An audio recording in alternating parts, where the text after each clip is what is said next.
The morning sky over Colorado Springs looked normal to Commander Jake Morrison as he walked into the North American Aerospace Defense Command Center. Coffee in hand, he expected another quiet day of tracking satellites and space debris. He had no idea that this Tuesday would change everything for the human race. At exactly 10:47 a.m., every radio telescope on Earth picked up the same signal. It was not random noise from space. It was not a pulsar or a distant star. The signal had patterns, mathematics, and most shocking of all, it was directed straight at Earth. Dr. Lisa Grant was in her office at the University of Colorado when her phone rang. As Earth's leading expert on how different cultures might communicate, she had spent years thinking about this moment. Now it was real. "Lisa, you need to get here now," Jake said over the phone. His voice was calm, but she could hear the excitement underneath. "We got visitors." Within 2 hours, Lisa was standing in the command center, looking at displays showing the alien spacecraft. It was big, maybe 2 miles long, and shaped like a smooth teardrop. It sat quietly in space just outside the moon's orbit. The first message came through speakers as a series of musical tones. Then, somehow, the tones became words in perfect English. "Greetings, inhabitants of the third planet. We are the Galactic Survey Corps. We come in peace to study your world for possible inclusion in the galactic community. Please do not be afraid. We mean no harm." Jake looked at Lisa. Well, that was easier than expected. The voice continued. "We are xenobiologist Zexthara of the Villani people. With me are researchers Kliktar of the Zerion Collective and Fluvesh of the Deep Current Union. We seek permission to conduct a standard planetary survey." Lisa moved to the microphone. Her hands shook slightly as she pressed the talk button. "This is Dr. Lisa Grant, speaking for Earth. We welcome you and grant permission for your survey. What does this survey involve? We will examine your world's environment, weather, geology, and life forms. This helps us classify planets for safety and colonization potential. Most worlds rate between Class 1, which are paradise planets, and Class 8, which are challenging but manageable. The survey will take 3 days. Over the next hour, they arranged for the aliens to land at Peterson Air Force Base. Jake called in Lieutenant Colonel Ryan Hayes to handle security and coordination. Ryan was a good choice, calm under pressure and smart enough to know when something was historic. The alien ship that landed was much smaller than the mothership, about the size of a large airplane. When the door opened, 3 beings stepped out, and Lisa had to remind herself to breathe. Zexthara looked almost human, but with pale blue skin and large dark eyes. She moved gracefully and spoke in a soft, melodic voice. Kliktar was insect-like, with 4 arms and a chitinous shell that gleamed in the sunlight. Fluvesh wore what looked like a water-filled suit and communicated through a device that translated his bubble-like sounds into speech. "Your world is beautiful," Zexthara said, as she looked around at the mountains and blue sky. "We are excited to begin our assessment." Ryan had arranged for them to tour different parts of Earth. They started with the local area, driving through Colorado Springs in a convoy of military vehicles. The aliens had devices that constantly scanned and measured everything around them. Everything went well until they encountered their first thunderstorm. Dark clouds had been building all afternoon. Lisa noticed the aliens becoming nervous as the sky grew darker, but she didn't think much of it. Then the first flash of lightning lit up the sky. Kliktar made a sound like metal scraping against glass. Fluvesh's suit began flashing with warning lights. Zexthara grabbed Lisa's arm with surprising strength. "We must seek shelter immediately," Zexthara said, her voice tight with fear. "The electrical discharge could kill us all." Lisa looked at the storm clouds, confused. "It's just a thunderstorm. We get these all the time. The lightning rarely hits anyone." "Rarely?" Kliktar's translator made his voice sound horrified. "You allow natural electrical weapons to strike randomly across your world?" Ryan tried to calm them down. "Look, it's really not that dangerous. The chances of getting hit by lightning are about 1 in a million. 1 in a million? Fluvesh's translator somehow conveyed panic. "On my world, Anything with odds worse than 1 in a billion is considered an extinction-level threat. They spent the storm in an underground bunker, with the aliens huddled together while the humans tried to explain that thunderstorms were normal. Lisa began to realize that what seemed ordinary to humans might be terrifying to species from other worlds. The next day brought new problems. They were visiting a geological survey station in the mountains when a small earthquake shook the ground. It was barely noticeable to the humans, a 3.2 on the Richter scale, the kind of tremor that most people don't even feel. The aliens' equipment went crazy. Alarms blared from their devices as they measured the seismic activity. The planet's crust is unstable, Zexithara said, checking her readings. How do you survive with your world constantly trying to shake apart? It was just a little earthquake, Ryan explained. We get thousands of them every year. Most are so small you can't feel them. Thousands. Kliktar's forearms waved in what Lisa was beginning to recognize as extreme agitation. Your planet experiences thousands of crustal failures annually? That afternoon, marine biologist Amy Chen joined them to show the aliens Earth's ocean life. She had prepared a presentation about dolphins and whales, thinking the aliens would find them interesting. Instead, they focused on something else entirely. You mentioned sharks, Fluvish said, his translator making worried bubbling sounds. Please describe these creatures. Amy smiled. Oh, they're amazing predators. Some species can grow over 20 feet long, with rows of razor-sharp teeth. They're perfectly designed killing machines. The silence that followed was uncomfortable. And humans swim in the same water as these creatures? Zexithara asked slowly. Sure, all the time. Shark attacks are incredibly rare. You're more likely to be struck by lightning than attacked by a shark. The three aliens looked at each other with what Lisa was learning to recognize as mounting horror. You mean both the electrical weapons and the aquatic predators? Kliktar asked. Well, yes, but like I said, both are very unlikely to hurt you. That evening, the aliens worked late into the night, analyzing their data. Lisa could see them through the windows of their temporary lab, their instruments creating light patterns she didn't understand. On the third day, they asked to see more of Earth's wildlife. Ryan arranged a visit to the local zoo, thinking it would be safe and educational.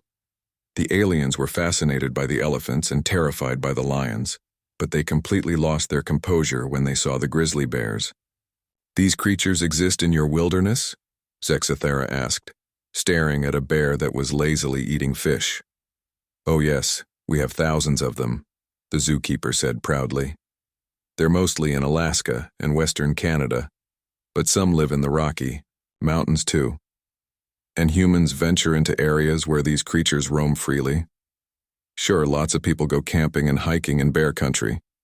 You just have to be careful and follow safety guidelines. By the end of the third day, the aliens had completed their survey. They requested a meeting with Earth's leaders to deliver their findings. Jake, Lisa, Ryan, and Amy gathered in the command center as Zexithara prepared to announce Earth's classification. Her expression was serious as she consulted her datapad. In our 3 days of study, we have documented environmental hazards beyond anything in our galactic database, she began. Your planet experiences regular electrical storms with millions of volts of energy. The ground shakes unpredictably due to crustal instability. Your oceans contain massive predators with bite forces exceeding 20,000 pounds per square inch. Your land surfaces are populated with creatures capable of killing beings much larger than themselves. She paused, looking directly at the humans. Furthermore, the dominant species not only survives in this environment, but appears to enjoy many of these dangers as recreational activities. Based on our findings, we must classify Earth as a Class 13 Deathworld. Class 13? Lisa asked.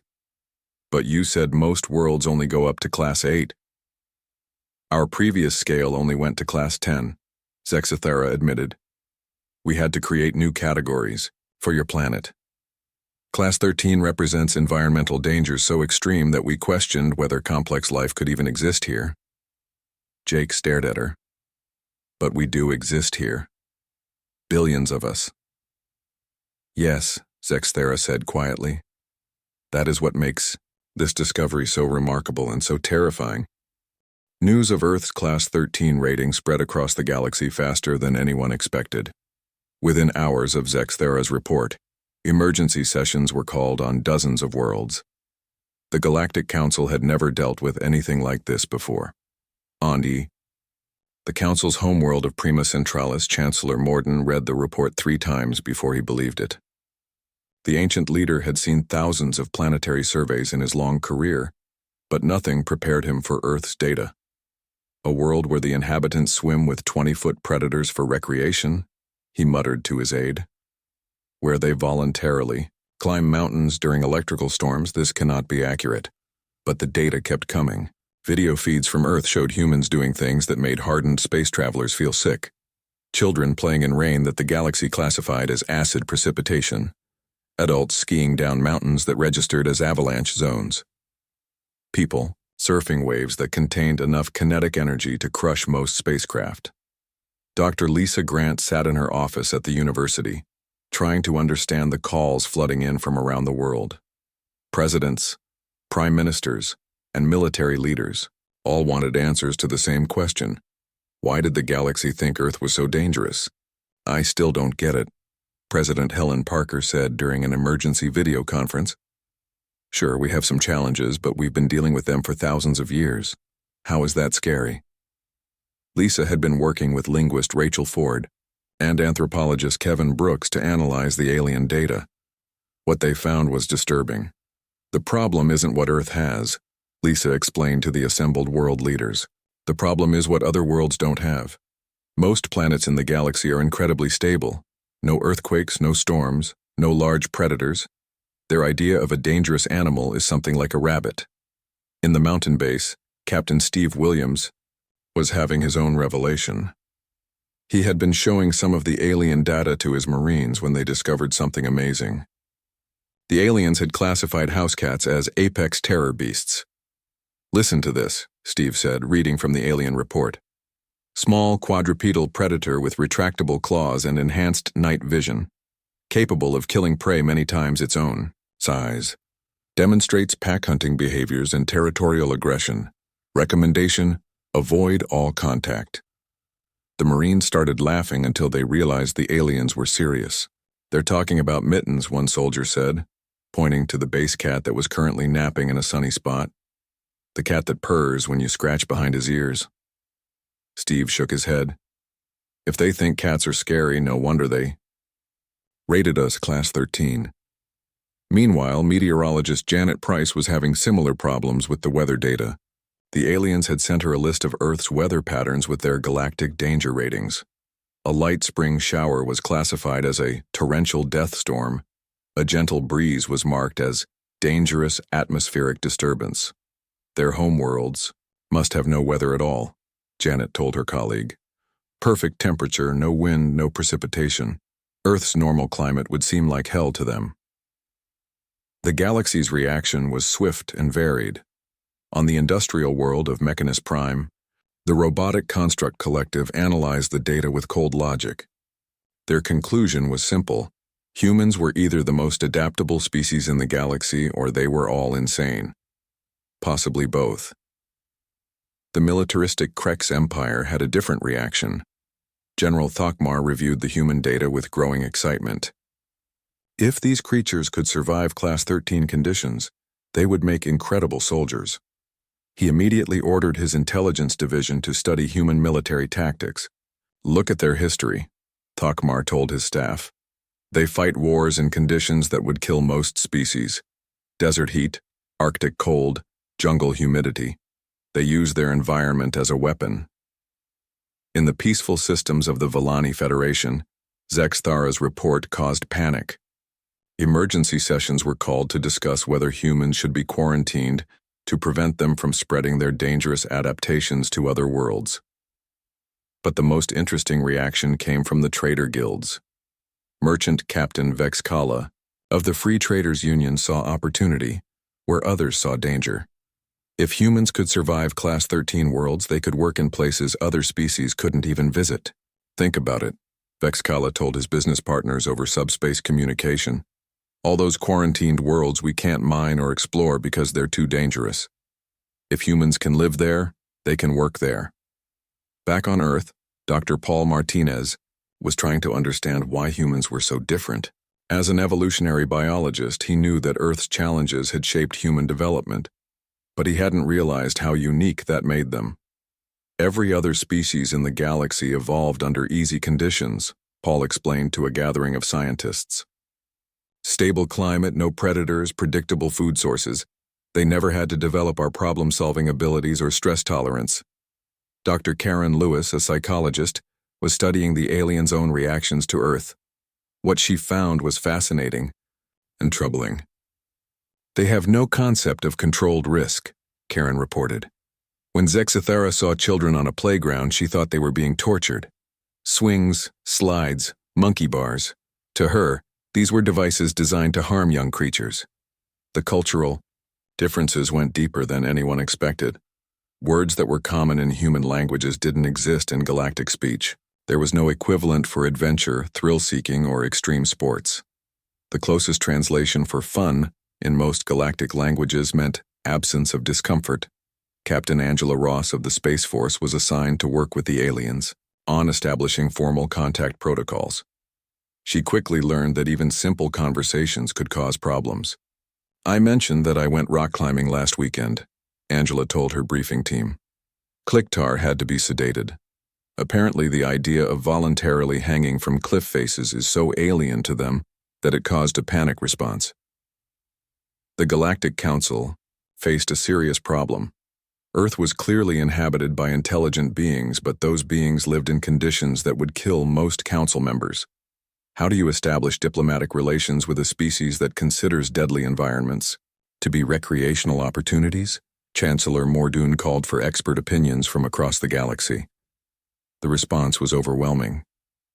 Xenopsychologists, evolutionary biologists, and cultural experts all wanted to study the human phenomenon.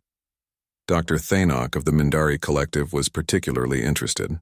The ancient scholar had studied thousands of species, but humans presented unique challenges. They appeared to enjoy overcoming obstacles, Thainok reported to the council. When faced with a problem, instead of avoiding it, they actively seek solutions. This behavior is unprecedented in galactic civilization. The philosophical implications were staggering. Most galactic species had achieved advanced technology by avoiding problems, not solving them.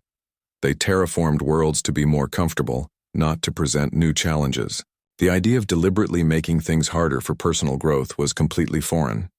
Meanwhile, Earth's governments were struggling with their own problems. How do you explain to 7 billion people that the galaxy considers their home planet a death trap? Ambassador Claire Murphy was appointed as Earth's primary liaison with the Galactic Council. Her first job was working with translator Owen Parker to create a basic communication guide. They quickly discovered that many human concepts simply couldn't be translated. Try explaining vacation to someone whose species has never experienced discomfort, Owen said during one frustrating session. How do you translate getting away from it all to beings who have never had anything to get away from? The translation: problems went both ways. Galactic languages had dozens of words for different types of comfort and safety, but no words for courage, bravery, or determination. These concepts were so foreign to galactic thinking that many species didn't believe they really existed. Field researcher Beth Cooper was documenting human activities for the Galactic Database. Her job was to explain how humans turned survival challenges into entertainment. The results were disturbing to galactic readers.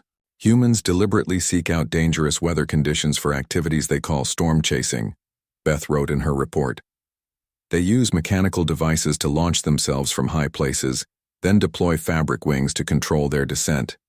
They race vehicles at speeds that would be lethal in case of impact, apparently for enjoyment. The report continued for hundreds of pages, each entry more shocking than the last to galactic readers. Humans who swam in freezing water, climbed frozen waterfalls, and ran for hours in desert heat, all voluntarily, all for fun. As the second week of contact ended, one thing became clear to both humans and aliens. This relationship was going to be complicated. Earth had been classified as too dangerous for normal galactic contact, but humans were too interesting to ignore. The galaxy was about to learn that surviving a Class 13 Deathworld didn't just make humans tough. It made them something the galaxy had never seen before, a species that thrived on challenge itself. 3 weeks after Earth's shocking classification, the Galactic Council made an unprecedented decision. They would test human capabilities before considering Earth for membership. If humans were truly as resilient as they claimed, they would need to prove it. General Marcus Stone received the formal challenge at his Pentagon office. The message came through diplomatic channels, translated into perfect English by the galaxy's best linguists. The Galactic Council requires demonstration of human survival capabilities. The message read, "You will be tested on environments that we consider extremely dangerous. Success will lead to membership negotiations. Failure will result in permanent quarantine of your world." Marcus called an emergency meeting with his best people. Survival expert Logan Cruz flew in from Alaska, where he had been training soldiers in Arctic warfare. Emergency response coordinator Sandra Bell came from her job managing disaster relief operations. Together, they would select Earth's representatives. "They want to test us on a Class 7 world," Marcus explained to the team. "According to their scale, that's almost impossibly dangerous. They're expecting us to fail." Logan looked at the planetary data the aliens had provided. Temperature swings from 40 below to 120 above. Frequent electrical storms, predatory wildlife, unstable terrain. He shrugged. "Sounds like a normal Tuesday in survival training." The test world was called Kepler 442b by human astronomers. The aliens called it the Dying Ground, and had quarantined it for over 1,000 years. No galactic species had successfully established a base there for more than a few days. Commander Alex Turner was chosen to lead the human team. He had survived more hostile environments than anyone else on Earth, from the deserts of Afghanistan to the ice sheets of Antarctica. His second in command was survival instructor Maria Santos, who had spent years teaching people how to live off the land. Engineer Danny Foster was added to the team for his ability to fix anything with whatever materials were available. Wildlife. Photographer Lisa Brown came along to document Earth's creatures, though she would also document alien ones. Biologist Greg Adams would study the planet's life forms and figure out which ones were dangerous and which ones were just scary looking. Thus, transport to Kepler 442b took 12 hours in an alien shuttle. During the trip, the human team was accompanied by galactic observers led by researcher Yalmoth, a being that looked like a walking tree with too many eyes. "You understand that this world has killed every expedition sent to its surface," Yalmoth warned them through his translator. "The wildlife alone is capable of destroying armored vehicles. The weather patterns can change from safe to lethal in minutes." Alex nodded politely. "We've reviewed the data. Looks challenging but manageable."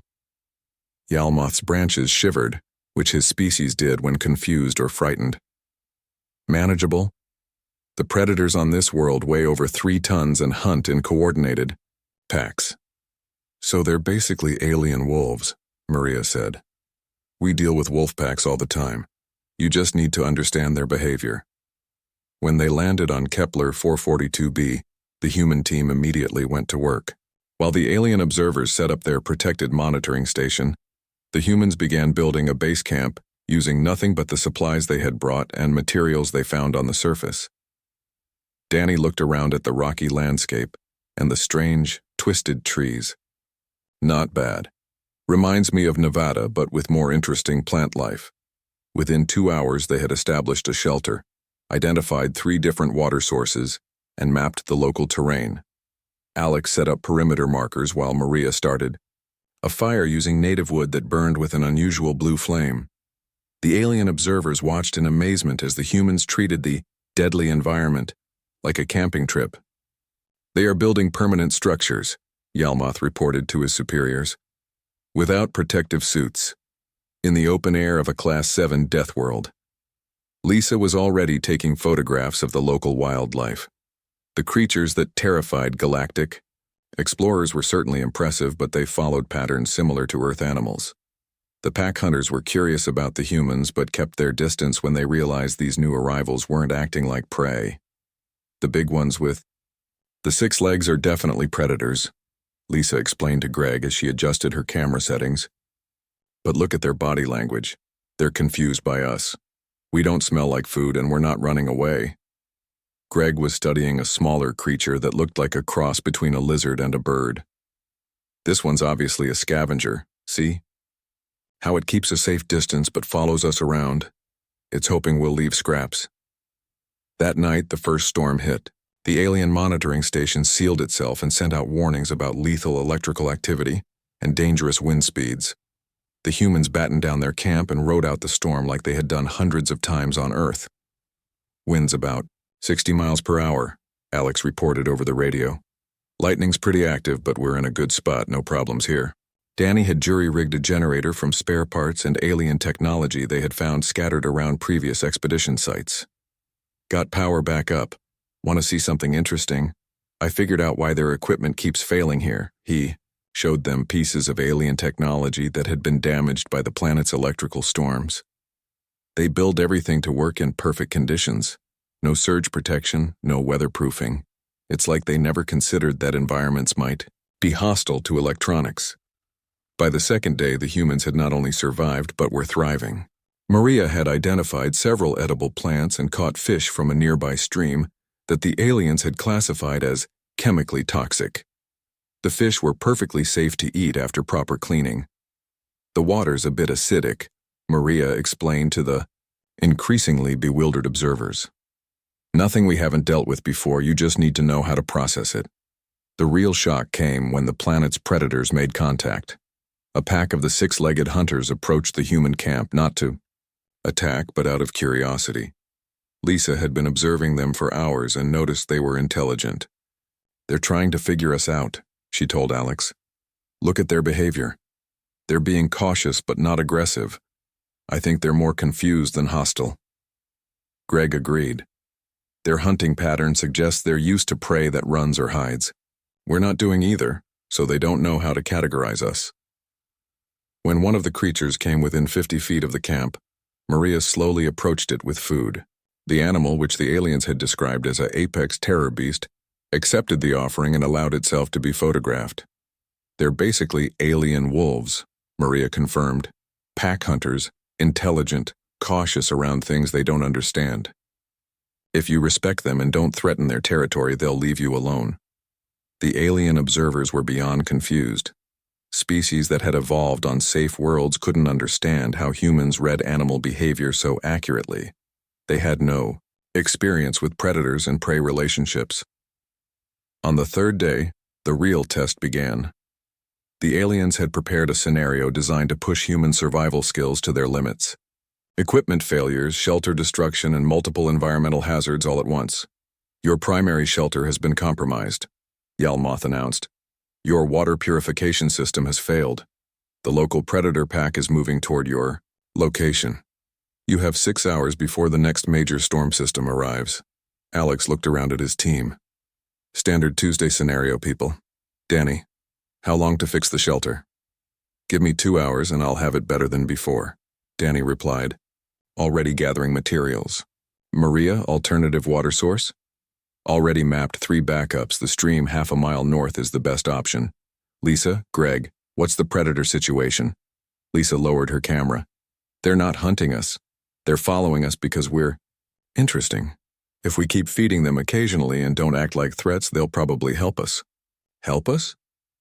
Yalmoth's translator made sounds of confusion. Sure, Greg explained.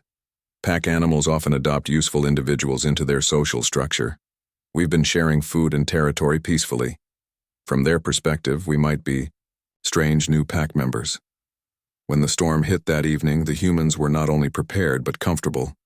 Their improved shelter was stronger than before. Their backup water systems were working perfectly, and the local predator pack had taken shelter near the human camp, apparently deciding that these strange new creatures were good to have around. Dr. Emma Stone, the psychologist monitoring the team's stress levels from orbit, reported something that stunned the galactic observers. Their stress indicators are actually lower than baseline, Emma transmitted. They're not just surviving this test, they're enjoying it. Enjoying it? Yalmoth asked.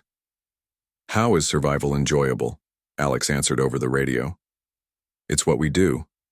Problems are just puzzles waiting to be solved. Challenges are opportunities to learn something new.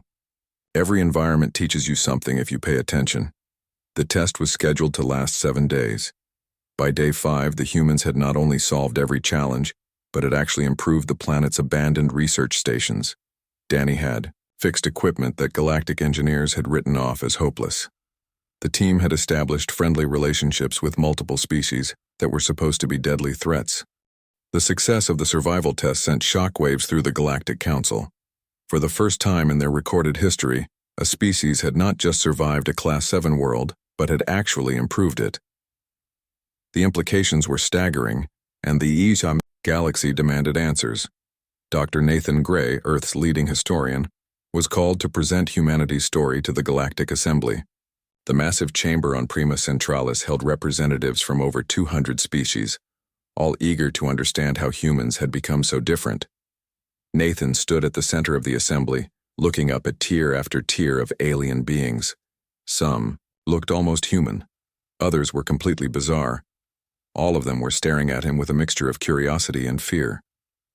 Honored representatives, Nathan began, his voice carried by translation devices to every corner of the chamber.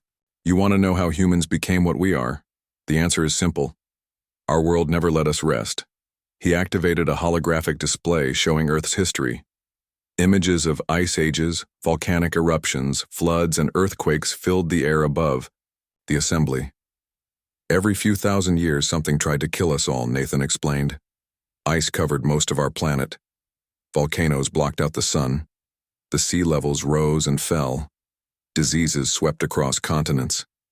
Our planet was constantly testing us. Ambassador Claire Murphy watched from the diplomatic section as the alien representatives reacted to the images. Many species had never seen environmental destruction on such a scale. Their worlds had been stable for millions of years.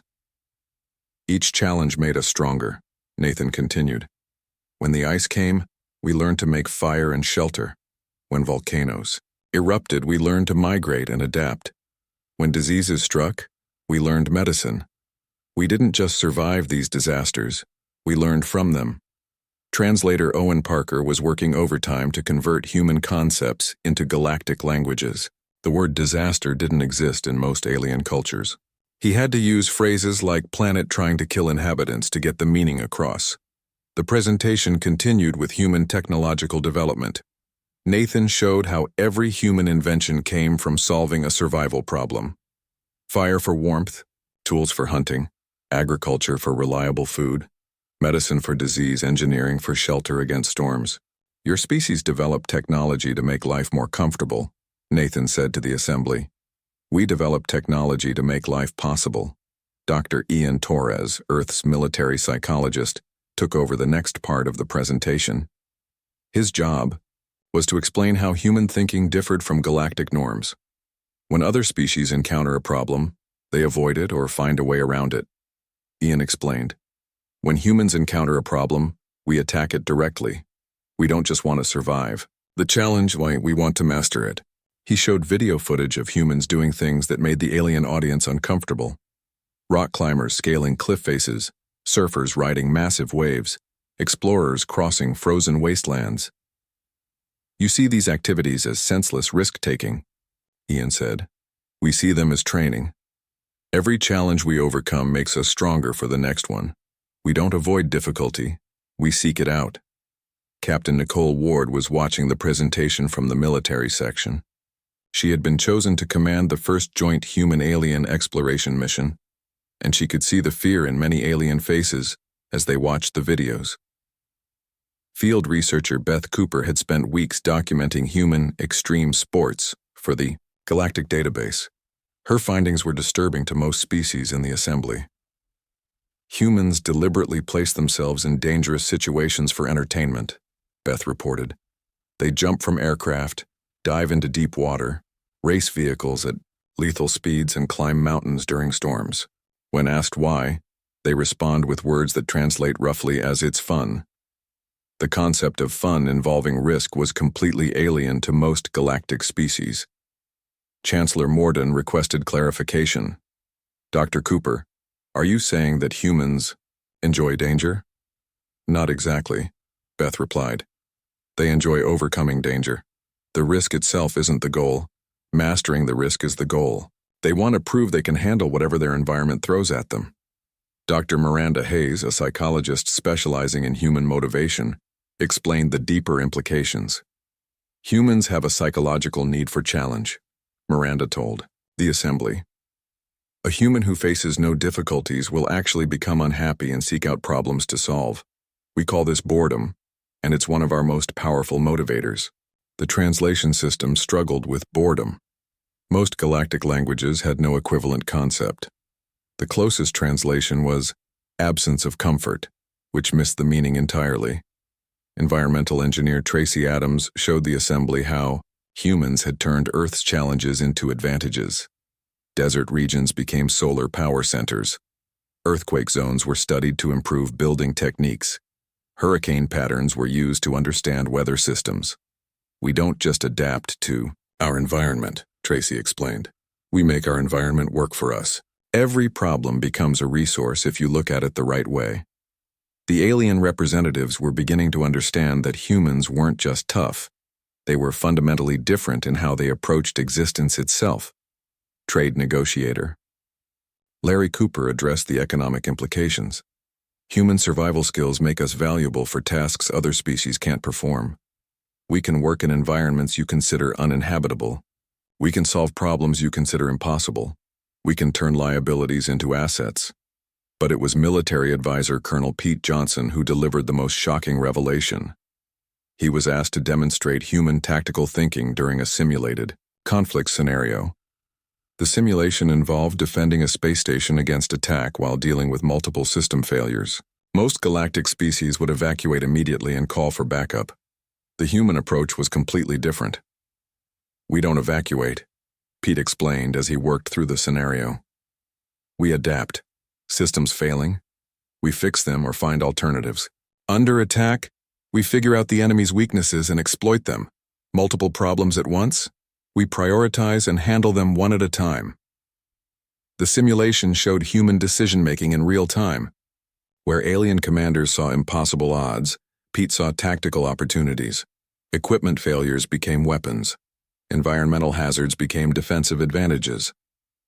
Humans don't think in terms of acceptable losses, Pete continued.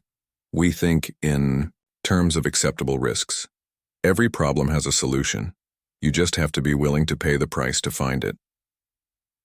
Xenopsychologist Dr. Zephyria from the Mindari Collective had been studying human behavior for weeks. Her report to the assembly was deeply unsettling to many species. Humans appear to be addicted to problem solving, Zephyria reported. Their brain chemistry rewards them for overcoming challenges. The more difficult the problem, the greater the reward they experience. This makes them actively seek out difficulties that other species would avoid. She showed brain scans of humans engaged in various challenging activities. The neurochemical responses were unlike anything seen in other galactic species.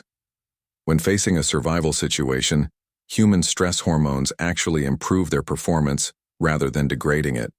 They become more focused, more creative, and more determined. What we consider debilitating fear, they consider useful excitement. The presentation culminated with Ambassador Claire Murphy addressing the assembly directly. Honored representatives, you classified our world as Class 13 because you saw it as too dangerous for life.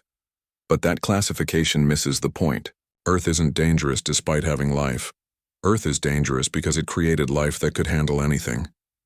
She gestured to the humans in the chamber. We're not asking you to lower your safety standards or risk your people on dangerous worlds. We're offering to handle those risks for you. Every species in this galaxy has worlds they can't colonize, problems they can't solve, challenges they can't face. We can. The chamber fell silent as the implications sank in. The galaxy had hundreds of quarantined worlds, abandoned projects, and impossible missions. Humanity was offering to tackle all of them. Chancellor Morden spoke into the silence. You're saying that your species would voluntarily work in conditions that would kill most of us? We're saying we'd be happy to, Claire replied. Challenge is what we do. It's who we are. You've spent thousands of years avoiding problems. We've spent thousands of years solving them. The assembly session ended without a decision, but the debate that followed would reshape galactic civilization. For the first time, the galaxy faced a species that didn't just survive their harsh environment, they had been created by it. The question was no longer whether humans could handle galactic challenges. The question was whether the galaxy was ready for what humans could accomplish when given the chance. 6 months after the Galactic Assembly presentation, Chancellor Morden made a decision that would change the galaxy forever. Instead of trying to fit humans into existing diplomatic categories, the Council would create something entirely new. The Deathworld Species Protocol. The announcement came during a special session broadcast across all member worlds, standing before representatives from hundreds of species. The ancient Chancellor looked tired but determined. For 10,000 years our civilization has grown by avoiding problems, Mordoon said. We terraformed difficult worlds rather than adapt to them. We abandoned dangerous projects rather than find solutions. We quarantined threats rather than face them.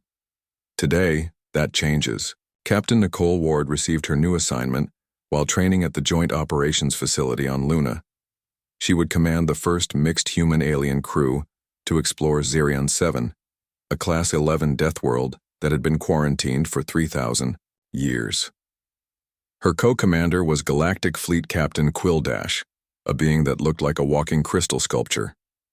Quilldash had volunteered for the mission despite his people's natural fear of unstable environments. I do not understand your species' enthusiasm for danger, Quilldash admitted as they reviewed the mission parameters. But I wish to learn. Perhaps understanding humans will help my people overcome our limitations. The mission briefing revealed why Zerion 7 had been abandoned. Constant seismic activity made construction impossible. The atmosphere contained corrosive compounds that destroyed most materials. Underground thermal vents created unpredictable temperature changes. Worst of all, the planet's magnetic field fluctuated wildly, making electronic equipment unreliable. Sounds like a typical mining planet, commented geologist Rick Stone as he studied the data. Bit more active than most, but nothing we haven't dealt with before. Biologist Sophie Green was more interested in the planet's ecosystem. Look at these life form readings. The local creatures have adapted to thrive in these conditions. If they can do it, so can we. The joint crew consisted of 12 humans and 8 aliens from 4 different species. The aliens would remain in protected habitats while the humans did the dangerous work of establishing a base. It was humanity's first official role as the galaxy's hazardous environment specialists. The landing on Zerion 7 went smoothly despite atmospheric turbulence that would have terrified most galactic pilots. Human pilot Jenny Clark treated the rough entry like a normal day at flight school. Bit bumpy, she reported to the anxious alien crew members. Nothing worse than landing in a thunderstorm back home. Within hours of landing, the human team had established a working base camp. While the aliens monitored from their safe habitat, modules the humans began exploring and documenting the planet's challenges. Rick Stone found the seismic activity fascinating rather than frightening. The ground shifts are predictable once you understand the pattern. It's like the planet has a rhythm. You just have to work with it instead of fighting it. Sophie Green was amazed by the local wildlife. Creatures that the galaxy had classified as extremely dangerous were actually quite manageable once you understood their behavior. They're territorial but not aggressive, Sophie explained to the alien observers. The big salamander things are actually protective of smaller creatures. If you don't threaten their territory, they'll ignore you completely. Engineer Tom Baker solved the equipment reliability problem within the first week. The planet's magnetic fluctuations that destroyed alien electronics were actually useful if you designed systems to work with them instead of against them. It's all about flexible design, Tom explained, as he showed his improved equipment to the fascinated alien engineers. Instead of trying to block the magnetic changes, we use them as a power source. Turn the problem into a solution. The success on Zerion 7 was just the beginning. Word spread quickly through galactic trading networks that humans could work in environments other species couldn't even visit. Requests started pouring in from across the galaxy. Trade negotiator Larry Cooper found himself busier than he had ever imagined. Mining consortiums wanted human teams for asteroid operations in dangerous nebulae. Scientific expeditions needed human explorers for unstable worlds. Even military organizations started asking for human advisors. "We've got more job offers than we can handle," Larry reported to Earth's leadership. "The galaxy has been avoiding problems for so long that they've got a huge backlog of impossible projects. Now they think we can solve all of them."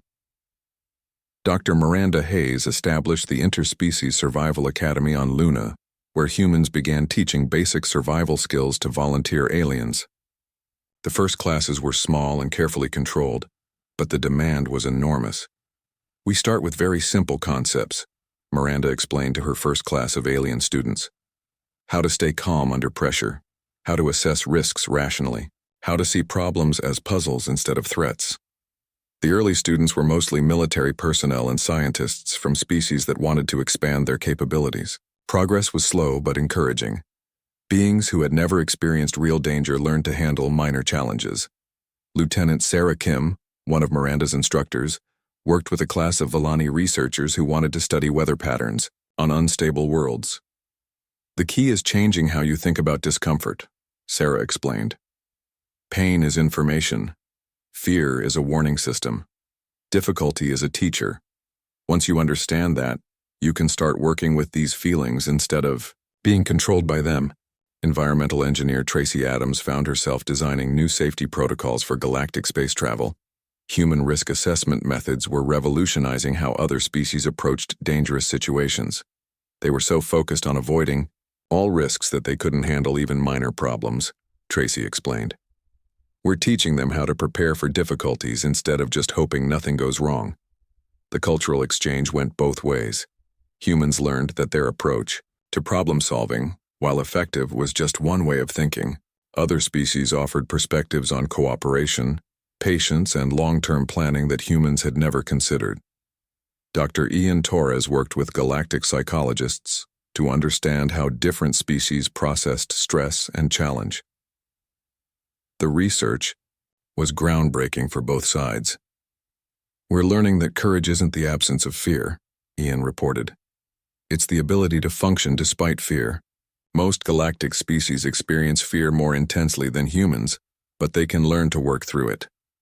Captain Steve Williams was assigned to train the first mixed military units, combining human tactical thinking with alien technological advantages. The results exceeded all expectations. "Human soldiers teach aliens how to adapt and overcome," Steve explained. "Alien soldiers teach humans how to use advanced technology and think strategically. Together, they're more effective than either side alone." The transformation wasn't limited to military and scientific applications. Human entertainment and sports began spreading through galactic culture, though in carefully controlled forms. The concept of safe danger, controlled risk-taking for enjoyment, was slowly being accepted by some species. Recreation Director Mike Turner established the first interspecies adventure programs, designed to give aliens a taste of controlled challenge without real danger. "We start with something as simple as a swimming pool with artificial waves," Mike explained. "For most aliens, that's terrifying enough. But once they experience the thrill of overcoming a small challenge, some of them want more." 2 years after first contact, Admiral Rebecca Cruz stood on the bridge of the ISS Pioneer, humanity's first joint command starship. Her crew included humans and aliens working together to explore the galactic edge, where unknown dangers made even the bravest species nervous. "Admiral, we're approaching the boundary of charted space," reported Navigation Officer Lisa Park. "All stations report ready," added Alien Science Officer Keth Mall, one of the first non-humans to complete human survival training. The galaxy had hundreds of unexplored regions that were considered too dangerous for normal expeditions. Anomalous energy readings, unstable space-time, and unknown phenomena had kept galactic civilization confined to the safer inner systems for millennia. Now, With human crews willing to face the unknown and alien technology to keep them safe, the galaxy was expanding again for the first time in thousands of years. Beginning exploration of Sector 847, Rebecca announced.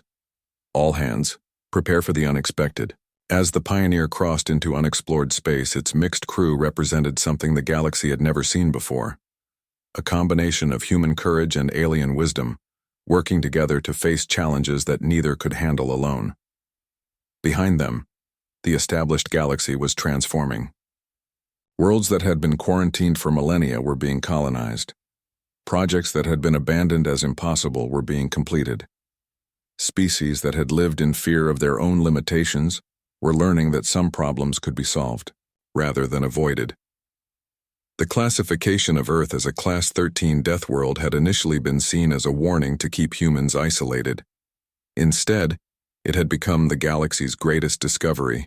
In a universe full of unknown dangers and impossible challenges, having allies who considered impossibility to be just another word for interesting was exactly what galactic civilization needed.